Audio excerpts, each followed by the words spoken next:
I've got a bad feeling about this.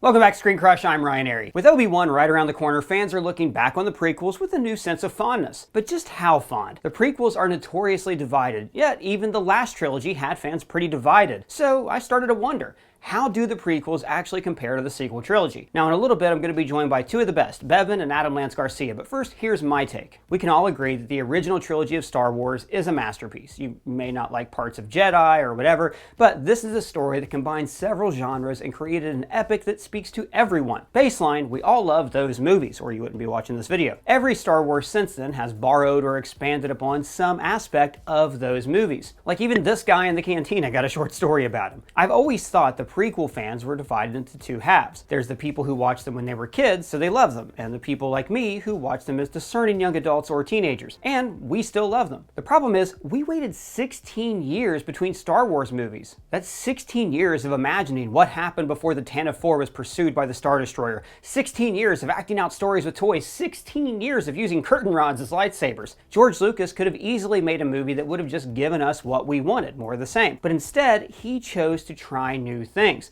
to push the medium forward. He introduced so many ideas in the prequels that we now love and accept as canon. The Padawan Learner, the Jedi Council, Death Sticks. You wanna buy some Death Sticks? These movies had great ideas that were executed poorly. Now I'm not going to pick on the prequels too hard because like everybody on the internet beat me to it, and I know that Bevin and Adam and I are going to get into way more detail later on. Now, Disney Star Wars was the exact opposite of the prequels. They were 100% willing to give people only what they wanted, and they were terrified of anything new. It was like the edict from the mouse was, if it's not the original trilogy, we don't want it. And J.J. Abrams seemed like the perfect guy to bring everything back to basics. He reinvigorated Star Trek with a shiny reboot that misunderstood the spirit of the franchise. And then he reinvigorated Star Wars with a grimy reboot that misunderstood the spirit of the franchise. You're Han Solo!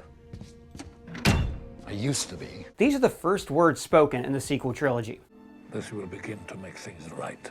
That's a pretty clear f*** you to George Lucas and a nod to fans, saying, don't worry, I'm back. For instance, look at the very first look of the movie that they released. In this featurette, they love showing you that the movie was shot on film, like the original trilogy, and Peter Mayhew says this targeted line. Getting back to the old days, the old ways of doing things. You thought there were too many politics in the prequels? Don't worry, we blew up the prequel planet. You thought that clones were dumb? Well, guess what? Perhaps Leader Snoke should consider using a clone army. My men are exceptionally trained, programmed from birth.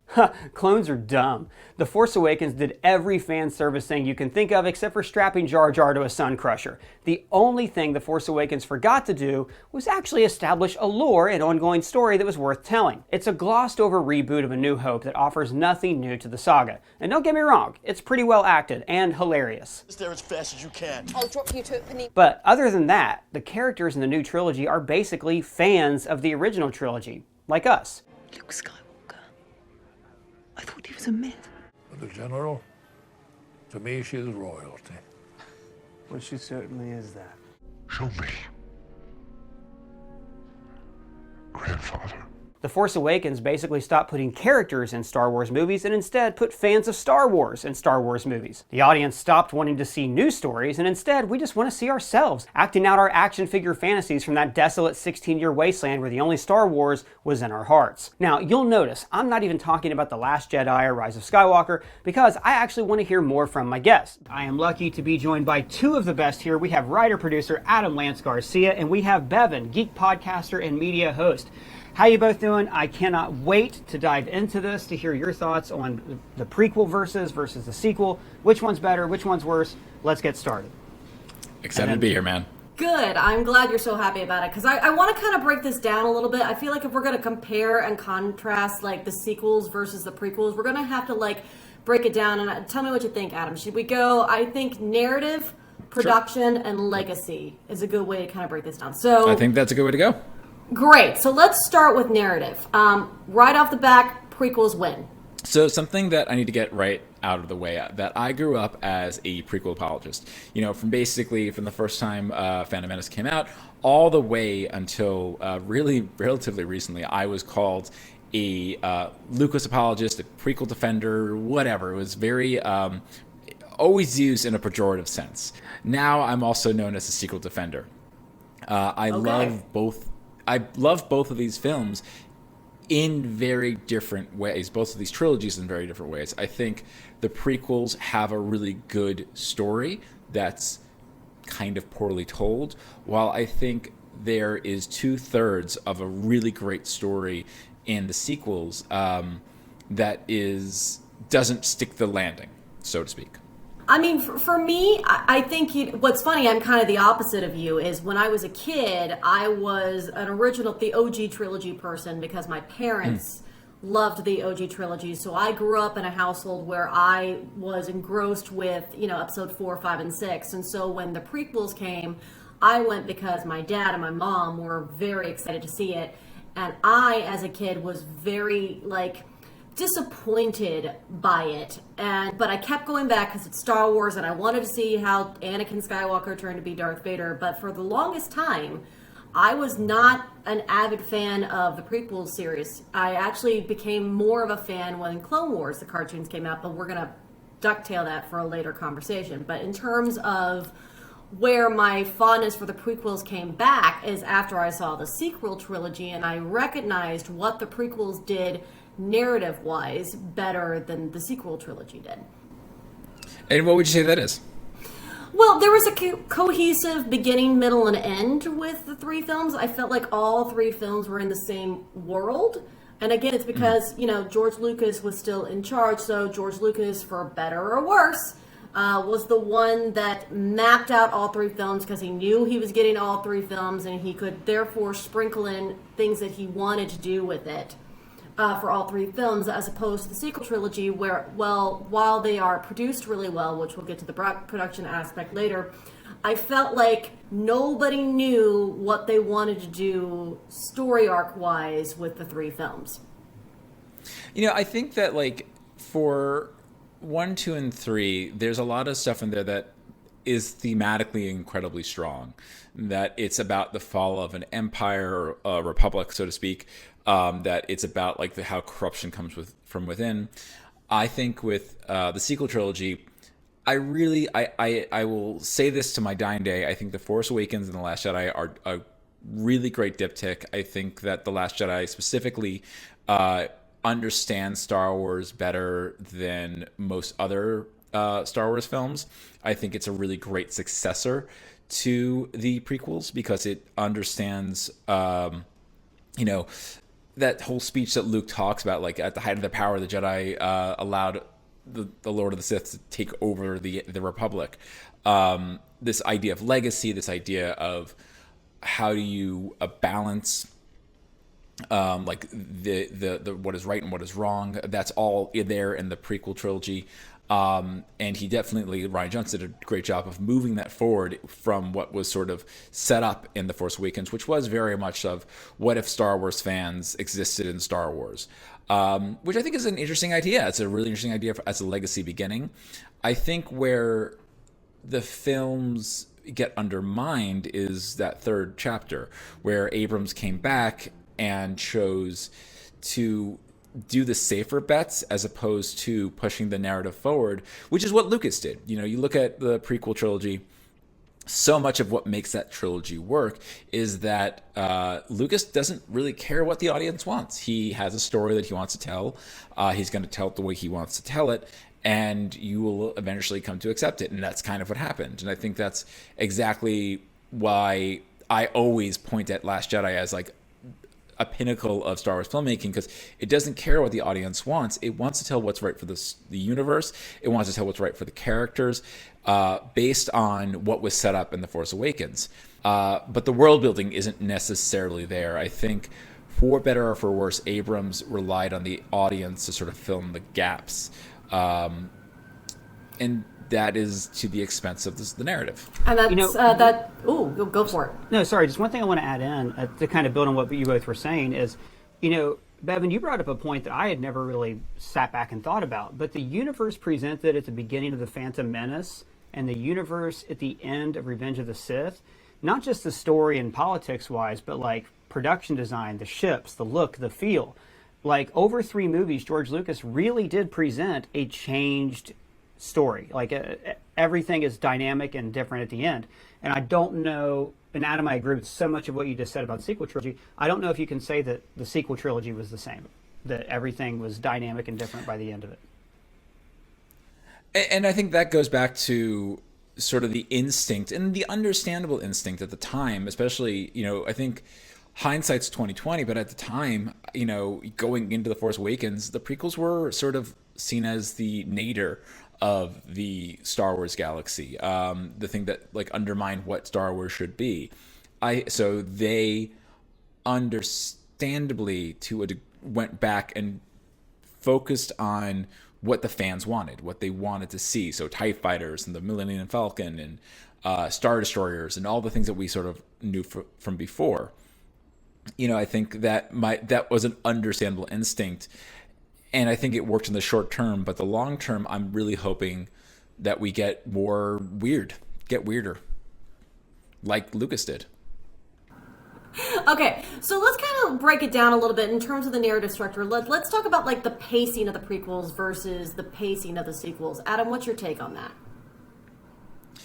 I think it's interesting because looking back, I remember people being really upset about how much time passes in between episode 1 and episode 2 and how much time passes between 2 and 3.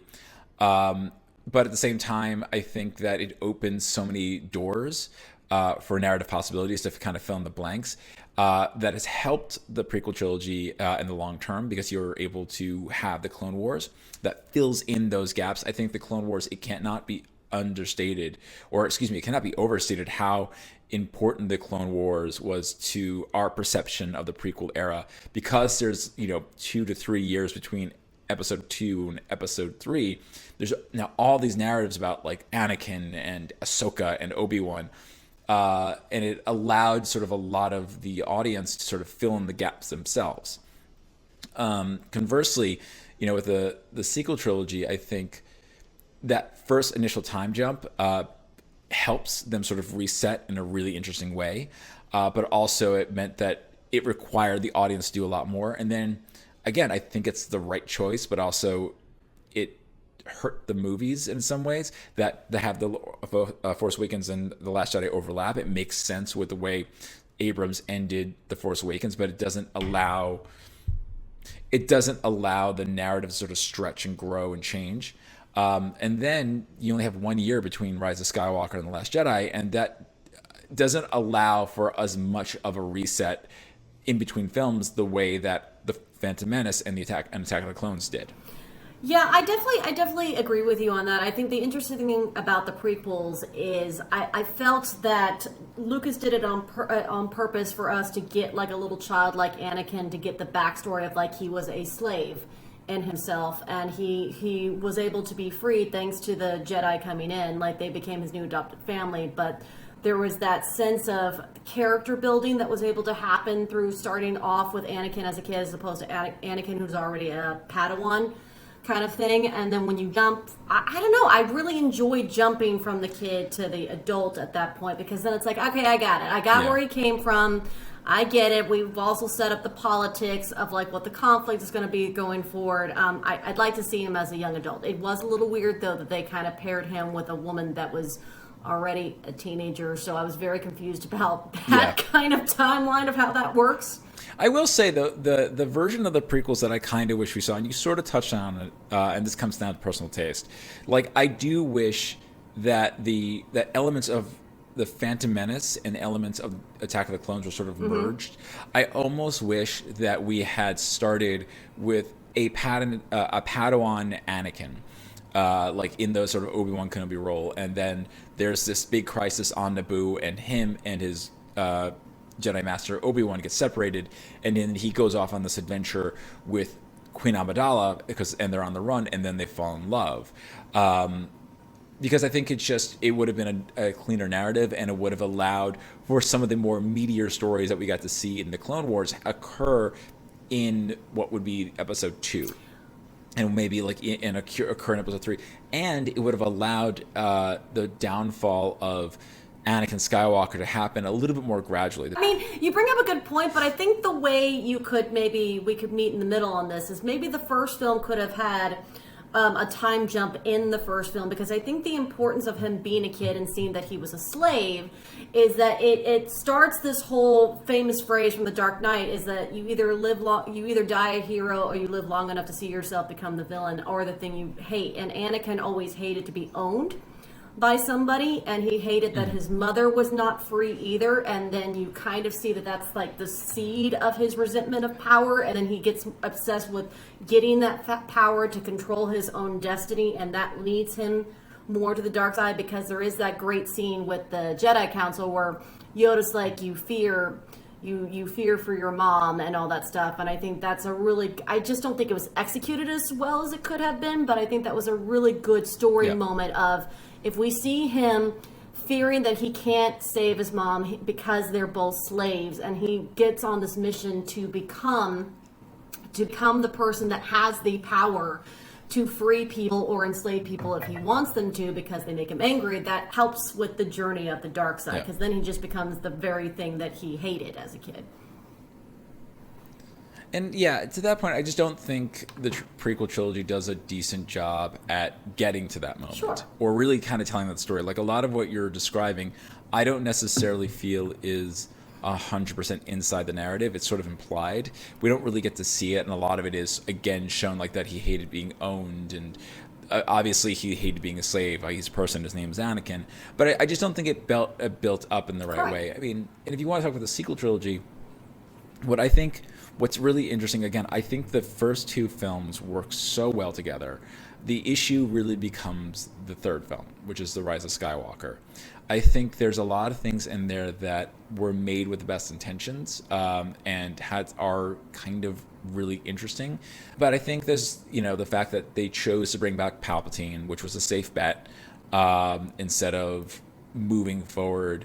That's the biggest hindrance. I think it's one of those things where narratively you have a really great setup for a finale that's complicated, that's not an easy, straightforward narrative, because with the sequels you have Rey and Kylo ending The Last Jedi as frenemies, or maybe even more than that. Are they in love with each other? They have some kind of connection. You have the Resistance on the back foot. You have Luke Skywalker, the thing that motivated the entire trilogy, gone forever. Everything, it's this overwhelming on how do they get out of this situation. And I think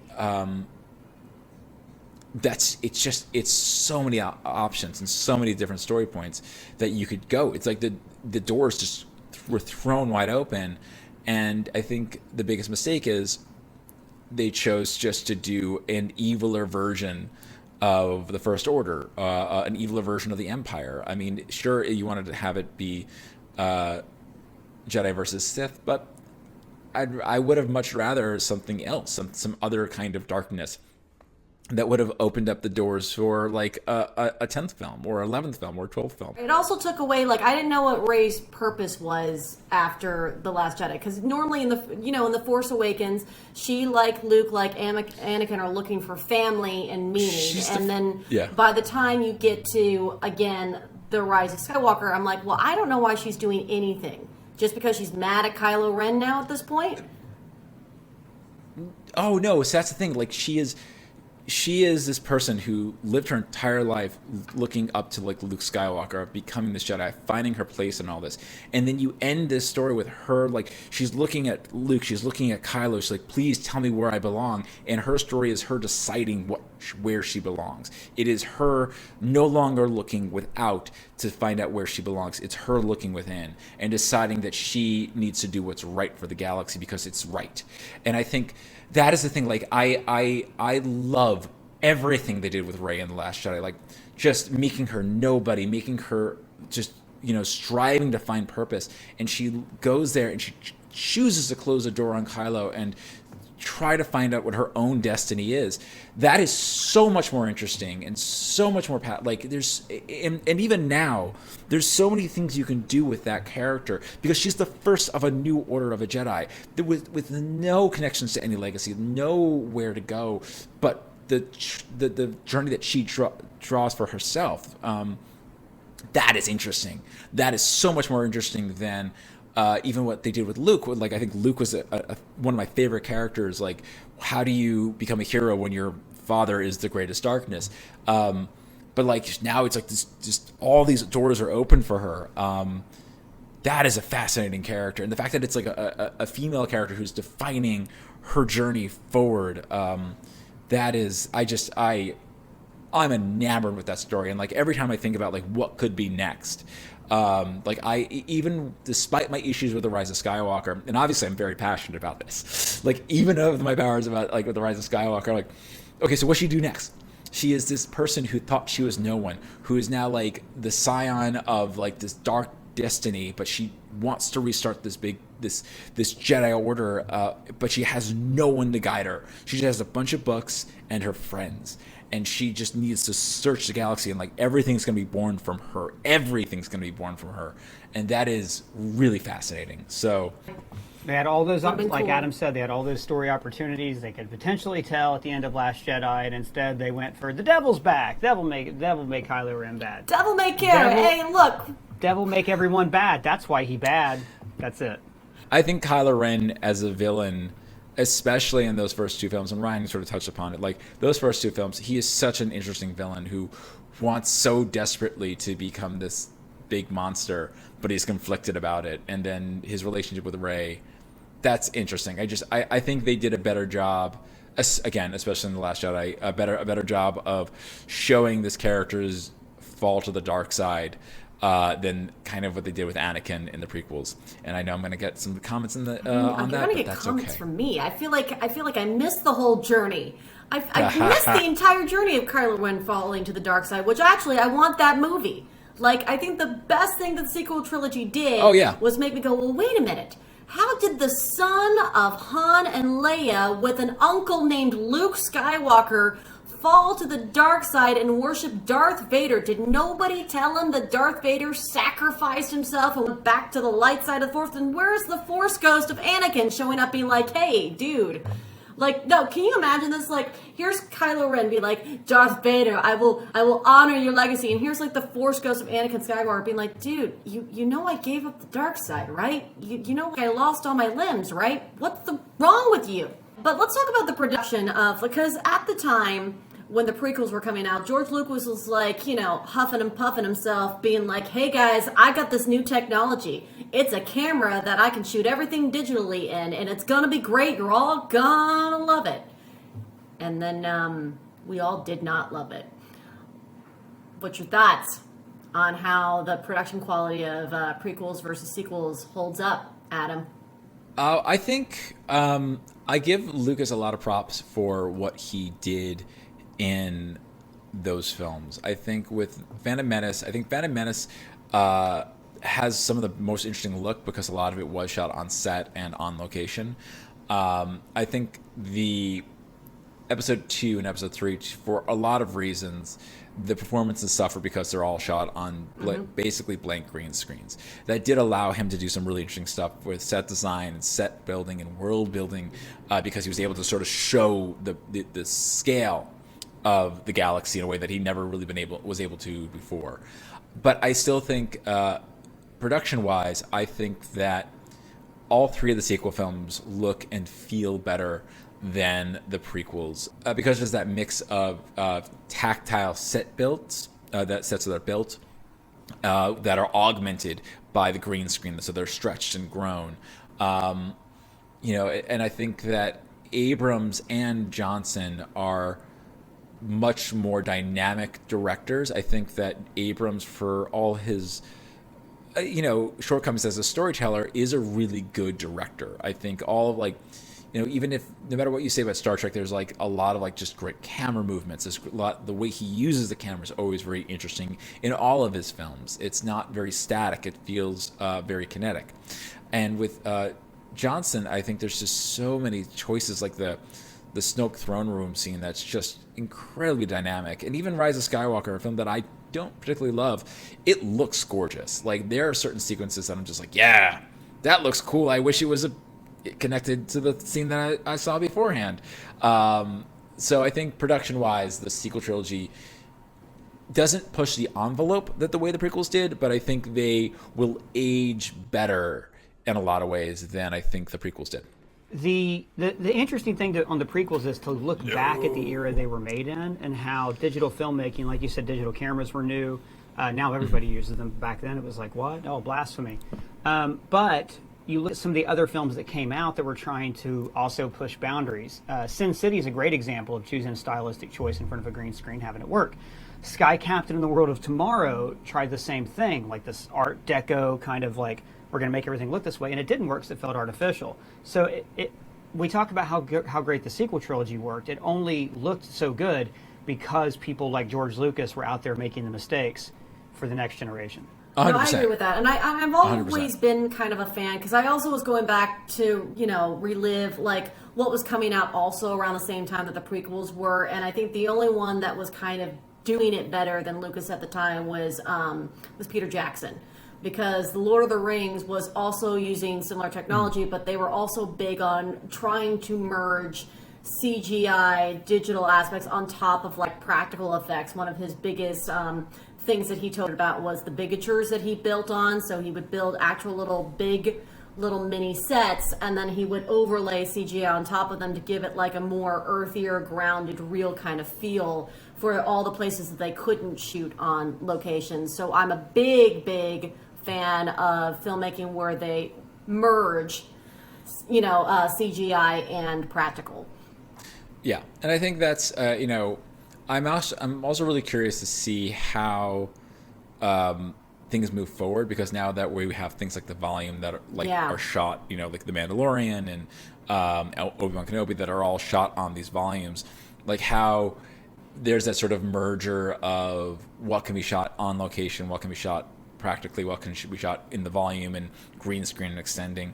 Again, I think it's weird. In that case, I kind of feel like the Star Wars TV shows, because they're using the volume, are the kind of things that I think had Lucas kept the company and he was able to do that, he would be eating that up in a second. I do think that the volume is basically exactly what Lucas kind of always wanted to produce Star Wars on. And, I think we're finally seeing the real potential of it. I think it wasn't until like really season 2 of The Mandalorian that we actually got to what they could do with it. And then you look at the Batman, where like all these scenes are shot on the volume that you wouldn't know was shot on the volume. So I did not know that they shot. Wait a minute, a ton they of shot the in Batman London, on though. the volume. Really?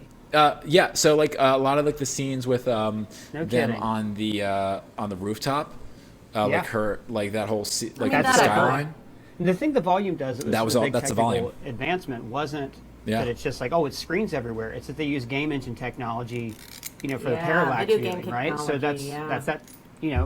Again, you said it perfectly. That's the Star Wars that advanced technology another level, not the sequel trilogy. Yeah. Let's also talk about the music comparison, because a lot of what makes Star Wars is the soundtrack. The orchestrations, the Imperial March, but that's the OG trilogy. How do you think the prequel soundtrack holds up to the sequel soundtrack? I mean, look, you got Duel of the Fates and Battle of the Heroes, which are just two bangers. I mean, don't forget, Duel of the Fates was actually on TRL for a couple of weeks, or at least a week. I can't remember how long it was on TRL. And Battle of the Heroes is just epic. I do love Rey's theme. I think Rey's theme is just lovely. And I'm trying to think what else. So like by pure numbers, you've got two bangers out of the prequel trilogy, and you got one banger out of the sequel trilogy. Like prequel trilogy wins by pure numbers, but I think I really love Rey's theme. So yeah. I think they like overall they're kind of consistent, but I think like the prequels just have those two just iconic songs, and we only have one that stands out. Right, Across the Stars, yeah. So by pure numbers, it's I think probably the prequel trilogy, but again, I don't necessarily think that the sequels were any lesser. Overall, I just think that like there's just like three real bangers. I agree, and I also film. want to give the point to the prequels on the costumes. I don't know if that's necessarily fair, because we did go to more worlds in the prequel trilogy, so therefore we'd see more fashion if you will, and also being at Coruscant, you got to see the different, like, I would love to have been in the costume department when they're talking about, okay, we're from different planets and we've got different senators. How are they all dressing? Well, and also, What do you think? especially, like you mentioned, Coruscant, we're supposed to see the Republic at a high point, before the fall, before everything got stripped down. So I love that, especially like with Padme and Attack of the Clones, they like you said, they really went, okay, so everybody's got their own culture. Everyone, like, how would these people, like at the opera, you're not dressing for yourself, you're dressing for your planet to represent everyone at the social function. Just beautiful production design. Great. So I feel like in general, though, guys, the consensus is that for production quality, the sequel trilogy just kind of wins based on merit of, like, technology has advanced, but when it comes to music and costuming, the prequel trilogy also wins just because of the narrative arc that was happening during the time. I don't know. Like I'm more likely to watch The Force Awakens, The Last Jedi back to back than I necessarily am with the prequel trilogy. I like the prequel trilogy story. I kind of want to keep on exploring that world, but I won't necessarily rewatch the prequel trilogy holistically. I don't think I'll sit down and watch all three back to back just because of how clunky it can be at times, because the story is there, but like it's not exactly told as well as it could be. I think it's aged well sort of after the fact, because you're able to build out more narratives from it.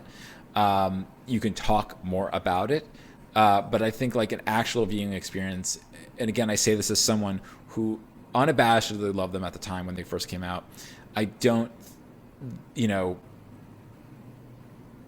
they hold up at like on their own without the Clone Wars and things like that. And I am I feel like that's a good segue though to our third topic, which is legacy. You mentioned Clone Wars versus Resistance. You got to remember with Clone Wars, that first movie, everyone hated it.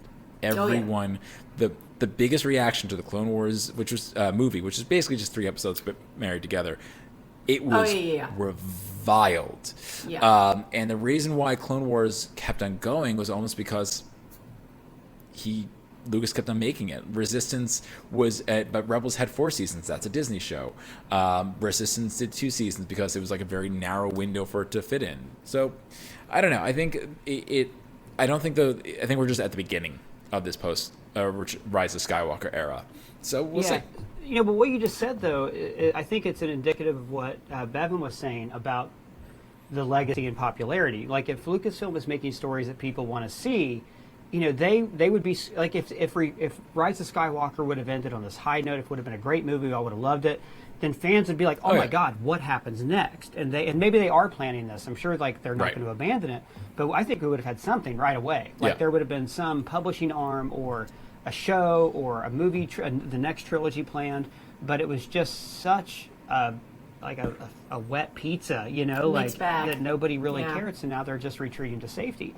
It's interesting, we were talking about the Clone Wars earlier, and I've said for years all the Clone Wars makes the prequels better, but I don't think it makes watching the prequels better. I don't watch the prequels and go, oh, now I fully understand the nuances of Padme and Anakin's relationship. Now that I know that Padme had a crush on, that Anakin was jealous of this banking friend of hers from this one episode. But it does enrich the experience of Star Wars as a whole. And I don't know that, say, Adam, I know you have feelings about Rebels. I don't know that Rebels like enhances anything, but it's a fine story in its own. But I do think that these new shows, The Mandalorian especially, are doing what you said. They are propping up that sequel trilogy, and they're making it, at bare minimum, make sense. If the shows can make that movie make sense, then fine. I guess that legacy might be preserved somewhat. All right, you both made really good points. That was a lot of fun, but I still didn't hear an answer. I want to know definitively where each of you stand. Which is better, prequels or sequels? Adam. My answer is I like Star Wars. You should run for Congress. I swear. I'm not get a straight answer out of you. My answer is that, like, I think there's just so many, in God's honest truth, my takeaway is, which is better, I find so many things that I love about the prequel trilogy, because again, that's what I grew up with. Those were my first new Star Wars. There's so many things I love about the sequels. I would say, again, I think there's a really, really interesting story in the prequels that's poorly told. I think there's a really interesting story for 2/3 of the sequel trilogy that is incredibly well told, and then there's a really, like, a finale that's an underwhelming, underbaked finale that is well told. So, yeah. No. Desert Island. You can only bring one set of these movies, one trilogy with you. Desert Island, rest of your life, you're going to die there. Just somehow you also have a Blu-ray player. Oh, I probably bring the sequel trilogy because I can just watch Force Awakens and The Last Jedi and use the third. There you go. Okay, that's it. All right, Bevin, how about you? My answer is the OG trilogy. No, I'm kidding. I mean, yes, that is actually my answer. But if I'm on a desert island, and I also happen to have a Blu-ray player and a television set, because you can't watch it if you just have a Blu-ray player, I would probably say the prequels, only because Ewan McGregor is hot. Fair enough. I have seen the prequels so many times, and I have not seen the sequel trilogy as many times, so I would probably regret it later, but I would bring the sequel trilogy with me, because I love The Last Jedi. I'm not hot on Force Awakens, and I'm really not hot if you watch this channel. You know how I feel about Rise of Skywalker. But hey, maybe on repeated viewings over the next, my life expectancy on a desert island will be a lot shorter. Over the next 5 years until I die of dysentery on this desert island, I'm sure I would find new ways to like the sequel trilogy. I cannot thank you guys enough. This has been a lot of fun talking to you. Adam, where can the people find you? You can find me at Adam Lance Garcia on Twitter, at Adam L. Garcia on Instagram. Basically, any combination of Adam Lance Garcia or Adam L. Garcia, I'm on every social media platform. And you can find me there and tell me why I'm wrong. Then maybe if you're on every social platform, you could accept my Friendster request, please. And Bevin, where can the people find you? That was great. I'm mostly on Instagram because I love the grams. Everything's a gram moment, so it's Bevin Batspice because I love Spice Girls and I love Batman, and there's just 3 B's in a row that just rolled off the tongue for me there. So find me there. And yeah, it's been great, guys. I want to hear your thoughts. Yeah, please. Anything you guys think about prequels or sequels, the verses, let us know which one you like better down in the comments below at any of us on our social media handles. And if it's your first time here on the channel, welcome. We do this kind of stuff all the time. We have fun. Please subscribe, smash the bell so you get those alerts. For Screen Crush, I'm Ryan Airy.